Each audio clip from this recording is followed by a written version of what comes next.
Hello à tous et bienvenue sur le domaine de Luciane. Et comme vous voyez, je suis dans la pièce des furets et je crois que la dernière fois que j'ai filmé ici, je vous annonçais que plusieurs de mes furettes avaient sailli. Je crois que c'était cette vidéo-là. Je me souviens plus exactement. Et aujourd'hui, les choses ont beaucoup changé. Je me suis dit que j'allais faire un petit peu une vidéo de présentation de tous les bébés de l'élevage.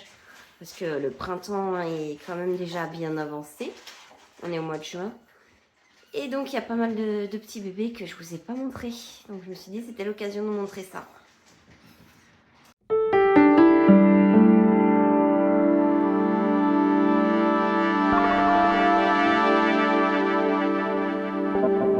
Du coup, je rentre dans la pièce, j'ai encore rien vérifié. J'essaye de pas trop filmer les poussins pour ceux que ça dérange, parce que les furetons peuvent manger des poussins. Et on voit que les petits loulous, ils sont déjà bien grands. Je vais attraper la mère parce qu'elle croque pour défendre ses petits. Je vais pas prendre le risque de me prendre un coup de dent. Et je vous reprends tout de suite. Et voilà les petits bébés. On est sur du bébé de 5 semaines et demie. Et ouais, maintenant je viens de me souvenir, mais oui, je les avais filmés dans la vidéo où j'emmenais les filles en saillie et où je récupérais la petite furette mordeuse. Et voilà les bébés. Coucou! Donc 5 semaines et demie, on est mercredi et ils auront 6 semaines samedi. Par contre, vous croquez fort les gars, mais il y a à manger, hein. C'est pas moi qui suis comestible. Coucou! Donc voilà les bébés. Et je suis contente parce que j'ai nettoyé à fond la cage hier. Alors bon, il y a 15 milliards de litières comme vous pouvez voir. Mais on n'a aucun caca à côté. Ça y est, j'ai l'impression que la propreté est venue. Bon, par contre, ça sent hyper fort. Il y a quand même 5 furetons et une maman qui font leurs besoins là-dedans. Ça fouette un peu. Ouais, un bébé. Petit chat. Regardez-moi ces bouilles. Non mais... Ah, ma cocotte. Hop. Et toi, tu fais dodo. Il y a ta soeur en dessous. Ouais, la petite est en dessous. Donc voilà.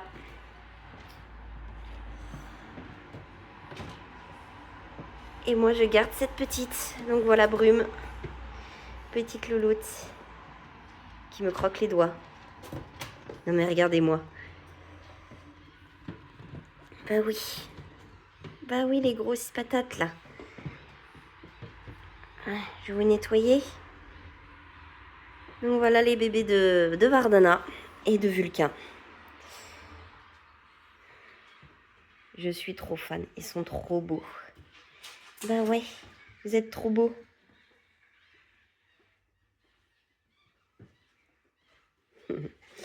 Voilà. Et sinon, hop, j'ai Aveline qui m'a fait... Alors en fait, c'est pas dans la cage de Aveline que ça pouique. T'es en avance, toi. Donc découverte en plein direct. Je vais reprendre la vidéo après parce que Yulia, elle croque fort. Donc je vais éviter de me faire bouffer les doigts quand elle est pleine d'hormones comme ça. Je les filme très vite fait parce que je veux pas stresser Yulia. Mais voilà les bébés. Donc il y a du black. Donc Yulia qui est toute blanche et noire en dessous. Et ils sont sacrément foncés. Donc voilà les petits loulous. Je vais pas filmer plus que ça. Je vais pas stresser Yulia. Voilà. Bon. Du coup, petite interruption. Je vais pas trop l'embêter. Je vais faire vite fait. Sa litière, je vais pas la faire. Tant pis, elle est pas immonde. Je vais m'occuper vite fait de Aveline, mon chat. Aveline qui est maman depuis 2 jours et qui est toute douce, elle. Je me méfie quand même un petit peu. Oh, t'es mignonne, ma chérie. Et bon, fais pas gaffe à mes super chaussures de la mort. T'es un ange, mon cœur. Je crois que j'ai jamais eu une furette aussi cool. Quand elles ont des bébés, en général, je me méfie un petit peu parce que c'est normal, elles ont pas envie qu'on tripote leur progéniture. Mais voilà. Du coup, je disais avant d'être interrompue par des petits cris que j'ai des bébés. Ah mince, ils sont où? Ils sont là, je les vois. J'essaie de déplacer tout doucement. Voilà les petites crevettes de Aveline, pardon. Donc on voit bien, c'est du rose, ça va être normalement, il n'y a pas 15 000 possibilités. On a du cannelle et du cannelle et du cannelle avec éventuellement de l'arlequin. Ça doit être un petit angora. Et je crois qu'il y en a un deuxième. Ouais, peut-être celui-là, mais pas sûr. Il est en gros, les angoras naissent complètement nus. Mais j'ai l'impression qu'il est moins chauve, le second. J'ai eu Aveline qui me sent les doigts. Je suis pas à 100% tranquille. Donc je vais pas embêter ces bébés. Mais voilà, en gros, le baby boom du domaine de Luciane, avec naissance quasi en direct. Je vais pas rester trop longtemps parce que j'ai pas envie de stresser Yulia. Pour Aveline, tant pis, pareil, je vais laisser sa litière pour... Oh, elle est en train de déplacer ses bébés. Ça m'angoisse. Je vais vraiment pas l'emmerder, tant pis. Au pire des cas, je reste sale pour ce matin. C'est vrai que ça m'embête de les laisser comme ça, mais tant pis. Je préfère ça plutôt que stresser Yulia. Donc voilà, bah écoutez, la vidéo furet enfin la partie furet va peut-être finir un petit peu plus vite. Je regarde comment elle se comporte. C'est pas une furette qui est habituellement stressée, mais là je la sens pas tranquille, donc tant pis, je vais remettre Vardana avec ses petits et je préfère nettoyer plus en profondeur quand il y aura besoin. Là je la sens vraiment pas détendue du tout, elle doit venir de les faire. Donc voilà, je vais remettre Vardana et puis tant pis pour les nettoyer ce matin, et puis je vous reprends un petit peu plus tard à d'autres endroits du champ, de tout ça, pour vous montrer les autres bébés. Du coup, on est un petit peu plus tard chez les furets mâles, avec Anaël là, dans le petit coin là, qui me regarde pour mieux me bouffer après. Du coup, je suis remontée un petit peu après ma vidéo de ce matin pour voir comment allait Yulia. Et c'est bon, elle était couchée dans le nid avec ses petits, donc plus de stress qu'autre chose. Mais j'avoue que j'ai eu un petit coup d'angoisse quand je l'ai vu qui commençait à essayer de déplacer ses petits. Pas parce que je pense qu'elle va les tuer ou quoi, mais en fait, je m'attendais tellement pas à avoir des bébés et tout. Et du coup, je suis rentrée avec mes gros sabots en mode « Oh coucou, regardez mes bébés, etc. » et tout. Et voilà, ça m'a mis un coup de stress. Je me suis dit merde, j'ai fait une connerie, filmer les petits, c'était pas forcément le plus utile aussi. C'est vrai que sur le coup, j'ai un petit peu fait la connerie. Et en même temps, je me suis dit, de toute façon, je vais jeter un œil, voir comment ça va et tout. Donc autant filmer dans la foulée. Donc voilà, bon bah, de toute façon, là, elle a eu la journée tranquille, elle était dans le nid, ça pleurait plus. Donc elle était en train de les nourrir, etc. Et voilà. Et du coup, nous voilà un petit peu plus tard avec les furets et je vais vous montrer un petit peu les petits nouveaux de la journée. Et du coup, ce matin, avant d'aller chercher l'alimentation des furets dans le département voisin, j'ai été me chercher des petites cailles au marché parce qu'en gros, j'ai eu une attaque de rats. Les rats qui ont réussi à bouffer le grillage, les charmantes créatures qu'ils sont. Et du coup, j'ai rapatrié la survivante qui est là. C'est cette petite-là, c'est la grosse marron. Et du coup, j'ai été lui chercher 4 copines au marché. J'ai 5 kaitos qui ont éclos. Et je devrais avoir des mâles dans la foulée pour refaire un petit peu mes parcs d'élevage de cailles. Et du coup, j'ai été chercher ces petites louloutes qui sont en clapier pour éviter une autre attaque de rats. Il y a déjà un grand poulailler, les grands poulaillers en bois qui existent pour les poules avec de l'espace en dessous. J'en ai pris un vraiment gros qui à la base était pour un furet et puis qui ne sert plus pour un furet. Et du coup, c'est encore tout propre, donc ça va servir pour elles parce que bah, là, elles sont dans une case, c'est minuscule. Hein. Mon but, c'est absolument pas de les laisser dans aussi petit. Là, on voit, elles sont contentes, elles se roulent dans le copeau et tout, mais bon, ça va vite se salir. Je préfère qu'elles aient un truc vraiment adapté à leur taille et tout. Et je vous avais pas montré, pareil, c'est pas du définitif, mais je voulais absolument élever des lapins géants béliers. Et voilà, ces 2 bébés qui ont 3 mois et demi. Donc déjà du bon gros bébé pour monter mon petit élevage. Alors pareil, hein, ils vont absolument pas rester là-dedans. C'est hors de question, c'est des lapins de cette taille, c'est minimum enclos extérieur. Donc je vais leur faire un truc vraiment bien, mais là pour le moment ils sont pas habitués à la verdure. Donc on les met ici, ils sont au foin, au granulé, bah oui chouchou. Et ils ont un petit peu de légumes en toute petite quantité le matin pour les habituer tout doucement pour quand on les fout dans l'herbe, qu'ils partent pas en diarrhée explosive. Puis les furets, vous les connaissez, bon les cages sont pas propres, hein, mais on fait pas gaffe. C'est Sorme, bah oui, Sorme, Vulcain, et Madame la croqueuse de doigts, qui est toute contente de me voir. Tu veux me bouffer, c'est ça? Bah oui, tu veux me bouffer, on sait. Ah, t'es pénible, c'est vraiment... Non, ton petit nez, toi. C'en est lourdingue, en fait, c'est... Ah, en fait, j'ai pas de mots, c'est vraiment, c'est le réflexe, je te mords, je réfléchis après, quoi. Mais voilà, bon bah elle est là, hein. On va faire avec. La merdeuse. Alors ça me fait un petit peu rire parce qu'il y a pas longtemps, j'ai eu une adoption sur un furet angora. Et on m'a demandé absolument de prouver qu'il était bien angora. Mais cette furette, bon, je vais vous montrer son nez, on peut pas... Voilà, c'est du bon nez d'angora bien difforme. Et pourtant, le poil est totalement ras parce qu'elle a fait sa mue d'été. Donc ça m'a fait repenser un petit peu à cette anecdote. Ça me fait rire tout doucement. Et bon, bah, je vais m'occuper de cette demoiselle. On va voir ce qu'on peut faire pour toi, ma choupette. Je suis un peu bloquée parce que j'ai aucun mal à la manipuler et tout, même si elle mord. Moi, les morsures de furet, ceux qui me connaissent, ils savent que j'ai la peau dure. Mais en fait, elle évolue pas particulièrement dans sa façon d'être et tout. C'est mordre, point. Il n'y a pas de continuité et tout. Je sais que je peux en faire quelque chose, la manipuler et tout, mais je sais pas si je peux la rendre adoptable. Donc on va voir ce qu'on peut faire pour cette demoiselle. Il y a littéralement mon téléphone qui a décidé de bugger. Donc je filmais comme quoi je donnais une ration à toutes les filles qui jouaient au saut musical comme tout poney qui se respecte. Donc voilà, et en gros j'expliquais que je donnais une petite ration même si elles n'ont pas particulièrement besoin. Surtout un petit peu pour passer du temps avec les poulains, pour qu'ils voient que les mamans s'approchent. Parce qu'il y a une petite période un petit peu craintive de « Oh mon Dieu, c'est quoi cette chose à deux pattes ?» Et voilà, et on a du coup Kélios qui a 1 mois et demi. On a le petit Quartz, de mémoire il a 2 semaines. Faut que je regarde, les semaines passent tellement vite, je m'y perds. Qui lui est un petit peu plus craintif encore. Oui mon petit chat, te fais des câlins.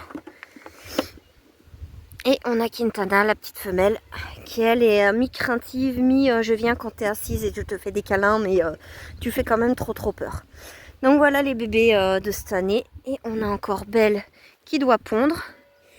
Et Kalinka, je sais pas, elle est pas si grosse, mais je vois pas pourquoi elle le serait pas. Non mais vraiment, ce caractère de cochon, les poneys. Ma pauvre mère. Mais voilà, elle, je sais pas si elle est gestante, j'ai pas fait de prise de sang. Parce que c'est chiant d'emmener les poneys. Vraiment vous disputez des seaux vides. Bon bah écoute, future ponette de CSO. Mais voilà, en gros, ils ont une petite ration et ils passent plus de temps à se courir les uns derrière les autres qu'à manger. C'est vraiment terrible. Bon, mais voilà en gros les bébés actuels. Et il y en a encore un là-haut que je vous montrerai un petit peu plus tard. Donc voilà.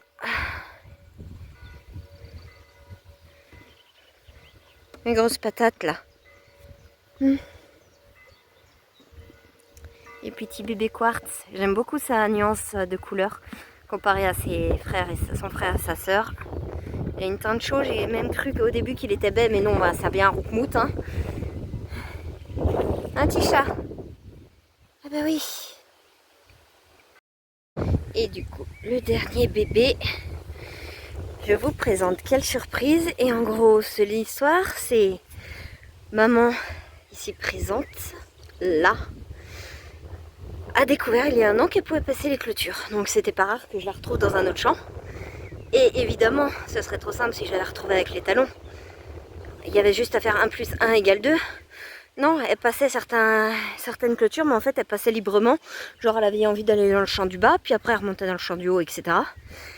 Et ce qui fait que elle est visiblement passée avec les étalons.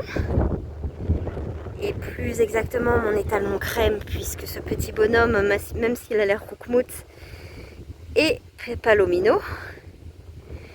Et du coup, ce qui s'est passé, c'est qu'il y a quelques semaines, j'avais vu qu'elle était grosse. Elle n'était pas censée être gestante, elle n'était pas censée avoir été avec les talons, puisque je ne l'ai jamais vue avec. Et comme mes poneys sont plutôt en général bien portants, je me suis dit, bon, elle est grosse. C'est pas la première fois que j'ai une surprise, je surveillais les mamelles, il n'y avait absolument rien. Même encore aujourd'hui, elle a pas grand chose. Et je me suis dit, la semaine dernière, je me suis dit, je vais quand même prendre rendez-vous, faire une prise de sang, parce que mon veto ne veut pas faire d'écho sur des petits machins comme ça. Et il y a 3 jours, du coup, Je rentre dans le champ, je regarde mes poneys comme d'habitude, je vois le poulain, je continue d'avancer tranquille. Puis c'est là que ça fait tilt que... Mais attends, il y a un poulain quoi. Donc quelle surprise. Ensuite, sur le coup, je me suis dit, bon bah un alezan encore. Puis quelle surprise de me dire, non mais en fait, il fait pas vraiment alezan. Enfin même là, quand on regarde, on voit qu'il est plutôt rosé que rouge. Donc deuxième, quelle surprise. Maman étant porteuse du gène LP, on n'est pas à l'abri d'une troisième, quelle surprise. Mais ça pour le coup, je pense pas parce que muqueuses et compagnie sont pas marbrées. Mais voilà en gros pour l'histoire de ce petit loulou.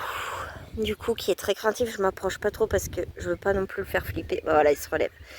Petite beauté, j'ai hâte du coup de voir avec sa couleur définitive. Qu'est-ce que t'es beau petit chat. Bon. Donc voilà. Voilà pour l'histoire du petit loulou. Bon, ça m'embête un peu parce que c'était pas prévu qu'elle soit saillie l'année dernière, mais il est là et elle s'en occupe bien, c'est l'essentiel.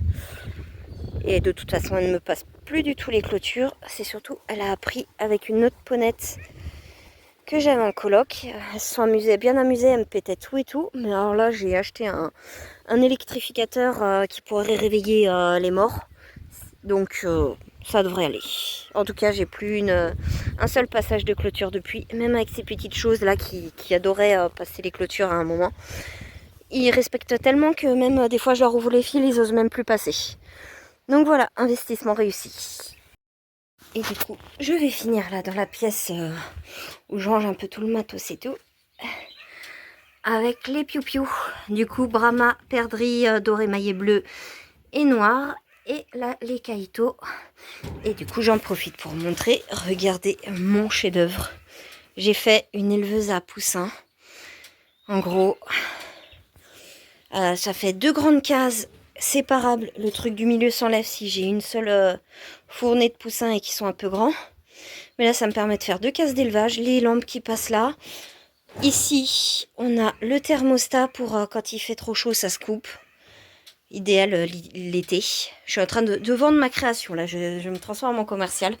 Mais voilà, je suis un petit peu fière. Le seul truc qui reste, c'est que les fils qui pendouillent partout à machiner. Mais voilà, en gros, un petit peu ce que ça donne. Et je suis très contente de mon travail. C'est sur roulette. Bon, par contre, c'est ma stock. Hein. Une fois que c'est posé là, je vais pas le sortir en un seul morceau. Mais voilà, je suis trop contente de ce que j'ai fait. Et encore, ça donne vraiment pas beau du tout en vidéo, surtout qu'il fait sombre. Mais voilà, je suis très contente. Bon, les grilles, c'est pas du nickel propre et tout. C'est de la récup, mais ça fait bien le taf. J'aurais même pu mettre sans rien, en vrai. On n'a pas de prédateurs et tout qui rentrent dans la pièce, mais voilà, j'y tenais un petit peu quand même. Donc voilà, même si on voit pas les petits pious. Et là-dedans, j'ai une cage toute simple, ils n'ont plus besoin de lumière. Eux, ils ont déjà 1 mois, un petit poussin soie et un petit Brahma perdrix doré, maillet bleu. Bon, on voit rien, mais écoutez, hein, vous les avez vus. Et puis voilà. Donc voilà pour aujourd'hui, pour les animaux. Si, il reste les cochons. Faut que je vous montre les cochons. Et on a lui qui est pas content. Petite Soutsou. Tête de parapluie, là. Hein? T'as fini. Il en a marre. Les cochons en ont marre parce que je les ai fait attendre pour manger. Mais voilà. Donc, les bébés qui ont maintenant 1 mois. Hop. Regardez-moi ces petites beautés. Donc là, on va donner la ration. Sans que je me croûte, c'est mieux. Hop, les bébés. Oh, Kitsu, t'es chiant. Amenez les loulous. Je vais essayer d'isoler un petit peu les parents parce que je passe du temps avec les petits. Mais eux, ils viennent et ils me croquent les doigts. Allez. Hop. Ouais, bon. Si la porte avait survécu, ce serait un petit peu plus pratique pour les enfermer. Mais on va y arriver. Voilà. Bon, ça fera l'affaire pour aujourd'hui. Je vais la dégager. C'est dangereux, ça. Je mettrai autre chose à la place. Le merde qui gueule. Ah bah oui, vous allez avec papa, maman, mais la bouffe, elle est ici, hein, les gars. Hop. Allez. Bon, écoutez, le prix Nobel, c'est pas pour demain. Hein. Et chouchou.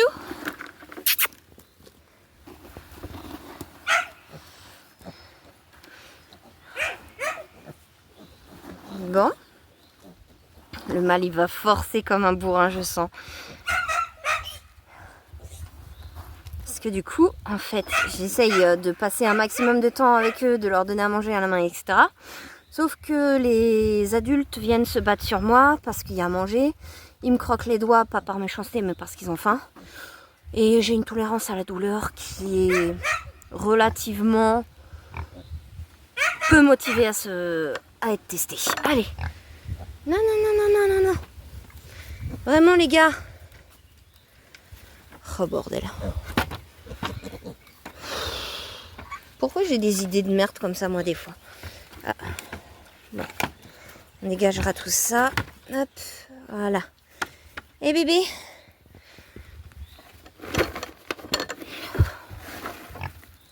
On voit le truc qui avait été fait avec du filet et des palettes de bois à un moment où j'avais encore des illusions. Mais voilà. Allez les gars. Ouais, viens ma chipette. Non, c'est même pas la femelle ça. C'est le mâle. Bon, c'est pas grave. Tiens mon petit chat. Regarde. Ah bah oui. Oh punaise. Elle vient de m'éclater le truc dans la tronche. C'est vraiment bourrin un cochon. Bon, du coup ils vont se battre et me croquer les doigts. Grosse mémère. Bah ouais. Bon, cela dit, c'est pas des sauvages, on a déjà passé un petit peu de temps. Bah ouais. Petit bout.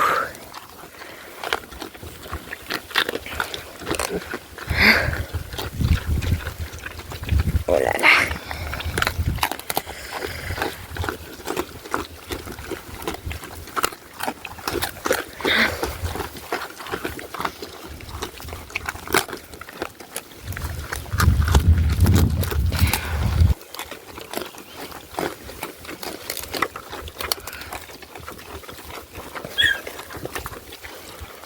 Hop là.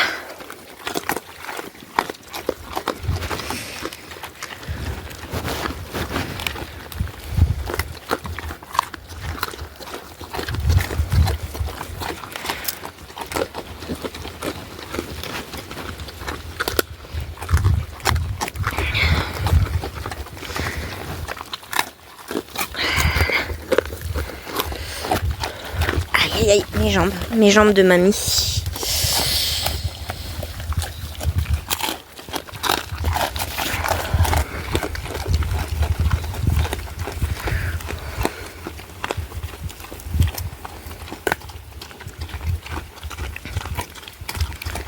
Ça tremblote. Ils ont froid. Ouais, mon doudou, on a tous froid. Hop. Puis on prend le bar à lait au passage. Le biberon. Hein? Bah oui. Hop.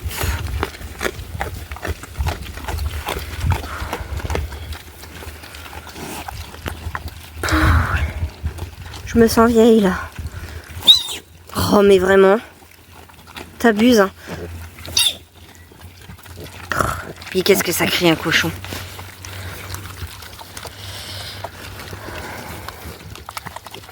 Tiens.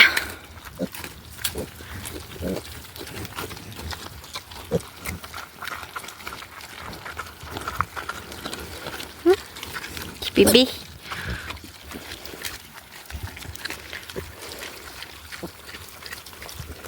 Hop.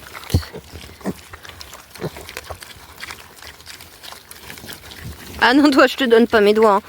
Je suis pas encore suicidaire.